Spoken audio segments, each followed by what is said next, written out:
جلال الفرج صاحب یہ بتائیں، جیسے بریگیڈیئر صاحب بات کر رہے تھے، آپ فلسطین کے چونکہ ریپریزنٹیٹیو ہیں، چیئرمین بھی ہیں فلسطین فاؤنڈیشن کے، ایک تو لیٹسٹ اپڈیٹ دے دیں کہ غزہ کہیں دب تو نہیں گیا؟ ہم نے تو زندہ رکھا ہوا ہے، بات کر رہے ہیں، اور جو پریزنرز کی جو ڈیتھ پینلٹی ہے اس کو ایگزیکیوٹ کرنے جا رہا ہے نیتن یاہو، تو اس حوالے سے آپ کیا کہیں گے؟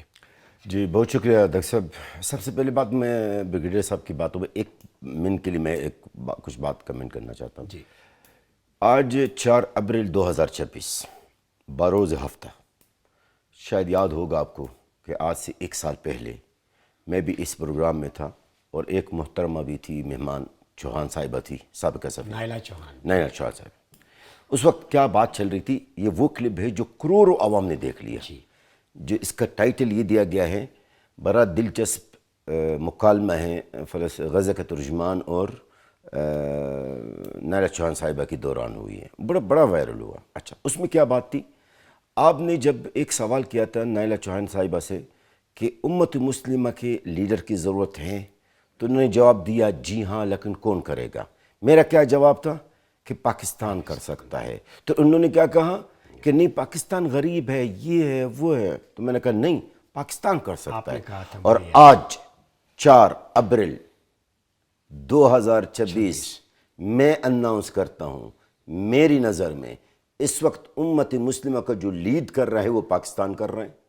آپ کسی گاؤں گوٹ میں جب آپ کے ساتھ کوئی مسئلہ ہوتا تو آپ کس کے پاس جاتے ہیں؟ سردار کے پاس ہے، ہر کوئی بڑے کے پاس جاتا ہے۔ تو آج سب اکٹھے ہو گئے پاکستان میں، نمبرداری پاکستان۔ یس، اس کا مطلب اس وقت پاکستان میرا پیش گوئی جو 1 سال پہلے آج الحمدللہ درست ثابت ہوئی ہے کہ ہماری یہ پاک سر زمین، پاکستان کی حکومت، عاصم منیر صاحب کی محنت اور کاوشوں سے آج پاکستان دا لیڈر آف امت مسلمہ۔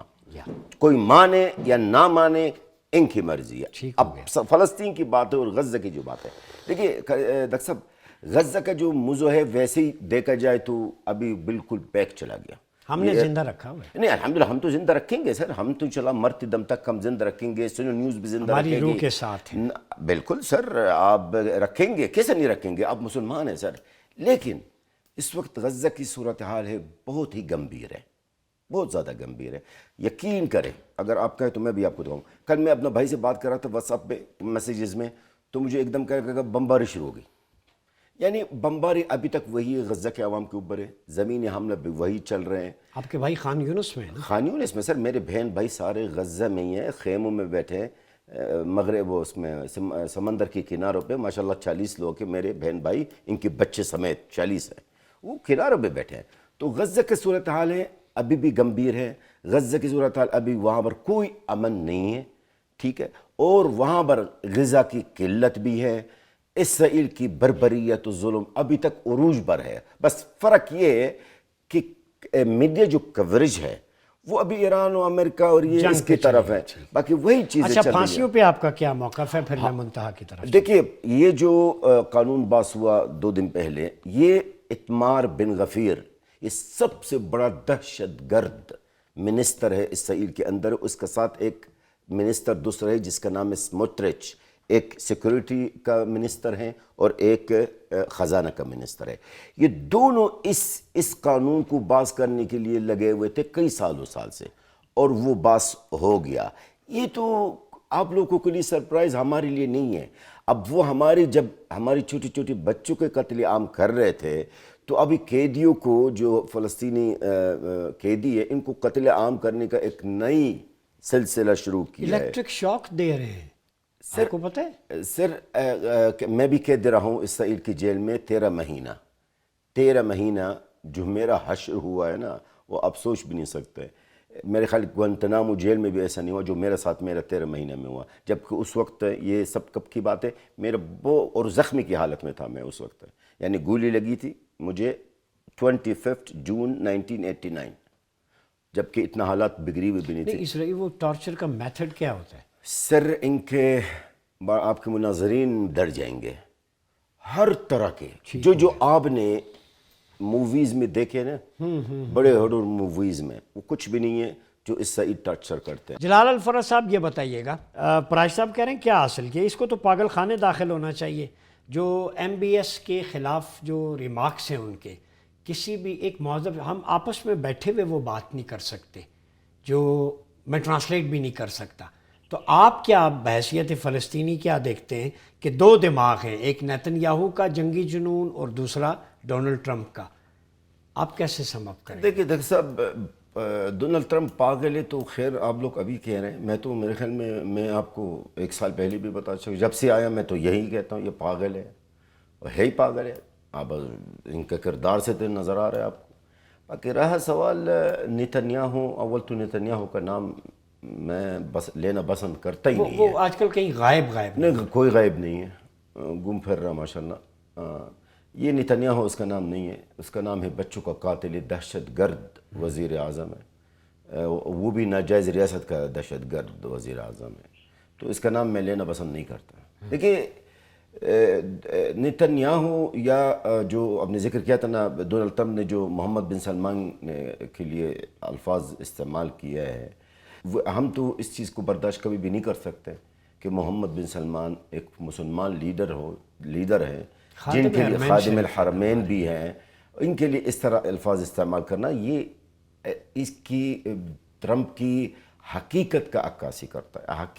یہ ان حرکتوں سے ڈونلڈ ٹرمپ دن بدن بے نقاب ہوتا جا رہا ہے. اور جس طرح آپ کا یہ محترم جو جماعت اسلامی صاحب کا جو محترم جو نے کہا کہ دیکھیے، مجھے یقین کرے، مجھے نہ تعجب اس پہ ٹرمپ کے اوپر نہیں ہے، مجھے امریکن عوام کے اوپر تعجب ہے کہ انہوں نے اپنا صدر کو، ان کو اپنا صدر ابھی لاکھوں لوگ نکلے ہیں امریکہ میں. میں وہی سوال کرنا چاہتا ہوں کہ یہ امریکن عوام کیا جاہل ہے، پاگل ہے، بیوقوف ہے، ان پڑھ ہیں، اندھے ہیں کہ انہوں نے اپنی ملک کی صدارت اسی پاگل کے ہاتھ میں دی ہے. اب سڑکوں پہ آئے ہوئے. تو وہی ہے نا، میں تو کہتا ہوں کہ اس وقت اگر امریکن عوام کے اندر شعور ہے، سمجھ ہے، تو ان کو سر کو بھی آنا ہوگا اور اسی کو صدارت سے بالکل برطرف کرنا ہوگا. ہر شہر میں 10-10 لاکھ لوگ نکلے. بالکل ہونا بھی چاہیے سر. اور ساتھ ساتھ یہ جو اسرائیلی ہے، یہودی ہے، یہ بھی، میں بھی ان کے لیے بھی پیغام ہے، اگر یہ بھی سمجھدار ہے تو یہ بھی نکلنا چاہیے. ان کو نیتنیاہو مجرم، میری بچوں کا قاتل کے خلاف ہے، اس کو نکالنے کے لیے اس کو حکومت. اچھا، تل ابیب حیفا میں تباہی تو ہوئی ہے نا بہت زیادہ، بہت زیادہ. آپ کی بات درست. دیکھیں میں آپ کو بتاؤں، آپ کا ڈاکٹر صاحب، میں آپ کے ساتھ 2 سال سے لگا ہوں، کبھی بھی میری کوئی رپورٹ غلط ثابت ہوئی. سب سے پہلے بات تو میں آج آپ کو بتا دوں، یہ اسرائیل کا جو میڈیا ہے، 1 نمبر کا، آپ اس کو جھوٹا کہہ لیں یا بزدل کہہ لیں، اسرائیل کا جو میڈیا ہے وہ شباک اور موساد کی کنٹرول میں ہے، اس لیے کہ وہ تباہی کا اصل حقیقت بتاتے نہیں ہے دنیا کو.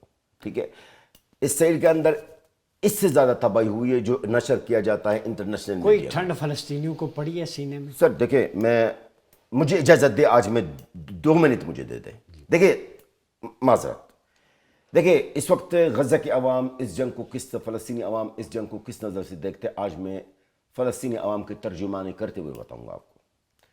ہم اس جنگ کو اس نظر سے نہیں دیکھتے ہیں کہ سنی اور شیعہ. پلیز نشر کر دیں، میں کوئی غلط بات نہیں کروں. میں نے سنی اور شیعہ، ہم ایک چیز، 2 چیز کو ہم دیکھ رہے ہیں. اسرائیل یہ ناجائز ریاست نے جب بھی عربوں سے اور مسلمانوں سے لڑے، جمال عبد الناصر جب لڑے تھے، اس کے بعد انور السادات سے جب لڑے تھے، حماس ہمارے مجاہدین سے جب لڑے، عراق سے جب صدام حسین سے لڑے، اور حوثی سے جب لڑے، اور ابھی ایران سے جب لڑے، یہ ان تمام اور بھی ابھی ذکر کرنا، پھر آپ کا پروگرام کا ٹائم ختم ہو جائے گا. ان تمام لڑائیوں کا اصل وجہ کیا ہے، اس کا میں آپ کو بتاتا ہوں. اسرائیل کی نظر میں جو بھی گریٹر اسرائیل میں رکاوٹیں ان سے لڑتے ہیں. ایران اس وقت، پہلے تو غزہ تھی، غزہ کو تو انہوں نے صفایا کر دیا. اب ایران اس وقت وہ ہے جو رکاوٹ بنا ہوا ہے گریٹر اسرائیل بننے میں. غزہ کے عوام کے اس وقت اور فلسطینی عوام کے فیلنگز کیا ہیں؟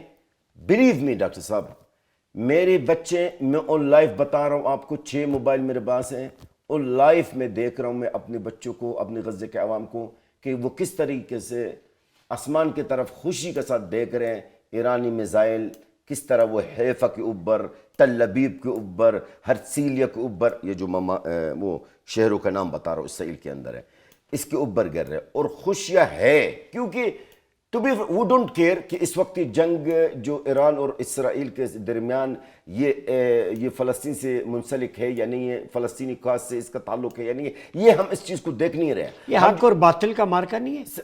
بالکل آپ کو پتہ نہیں سر، یہ اسرائیل ہے، ہمیں یہی سمجھنا چاہیے اس چیز میں، یہ اسرائیل ہے، یہ یہودی ہے، صہیونی ہے، جو اعداء الانبیاء جس کو کہا جاتا ہے، یعنی ہمارے نبیوں کا قاتل ہے، یقتلون الانبیاء بغیر حق، یہ ہمارا دین کا قاتل ہے۔ وہ جب مارتے ہیں تو دیکھتے نہیں ہیں کہ سامنے شیعہ ہیں، سامنے سنی ہیں، بعثی ہیں، ان چیز کو نہیں دیکھتے۔ ٹارگٹ کلمہ طیبہ ہے، یس، جو ہم بھی پڑھتے ہیں، ہمارے شیعہ حضرات بھی پڑھتے ہیں، تو ہم وہی پڑھتے ہیں۔ لہٰذا ہمیں ایک چیز کو سمجھنا چاہیے، اس وقت امت مسلمہ اس چیز سے نکلو، اس چیز سے نکلیں آپ، اور آپ مسلمان ہو کر اس گریٹر اسرائیل کے سامنے دوار بنو، ورنہ بچتاؤ گے۔ جلال صاحب، ڈاکٹر صاحب، دو بس میری جملے ہیں۔ ایک نمبر 1، مسلمانوں کو متحد ہو کر ایک دوار کی طرح بننا ہوگا، ورنہ بچتائیں گے۔ بنیان و مرصوص، یس، نمبر 1۔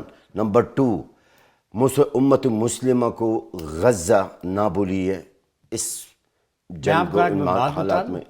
جی، یہ سنو کی طرف سے بھی پورے پاکستان، غزہ ہی نہیں، پورا القدس ہماری ریڈ لائن ہے، جیسے حرمین شریفین ہے، دیر از نو ڈیفرنس۔ اور تیسری بات ہے ڈاکٹر صاحب، جو مختلف میڈیا میں پلیز یہ نشر ضرور کیجیے گا، جو لوگ حماس کے اوپر، ہمارے مجاہدین سر کا تاج ہمارے، جن کو اوپر یہ بلیم کیا جا رہا، مختلف سوشل میڈیا پہ سنتا ہوں، دیکھتا ہوں کہ جناب حماس کی وجہ سے یہ سب کچھ ہوا، تو آج میں ان کو یہ کہتا ہوں، حماس نے جو بھی کیا ہے ان کا حق ہے، اپنے ملک کی آزادی کے لیے کیا ہے، اپنے قبلہ اول کی آزادی کے لیے کیا ہے، ان کو یہ حق حاصل ہے جس کا اقوام متحدہ کا چارٹر کے تحت یہ حق حاصل ہے، اور جو کیا ہے آپ نے بھی کیا پاکستان میں، مصریوں نے انگریزوں کے خلاف بھی کیا ہے، لیبیا اٹلی کے خلاف کیا ہے، الجزائر کے عوام نے فرانس کے خلاف کیا، تو حماس نے جو کیا ہے وہ اپنے ملک کے اور اپنے بیت المقدس کی آزادی کے لیے کیا ہے۔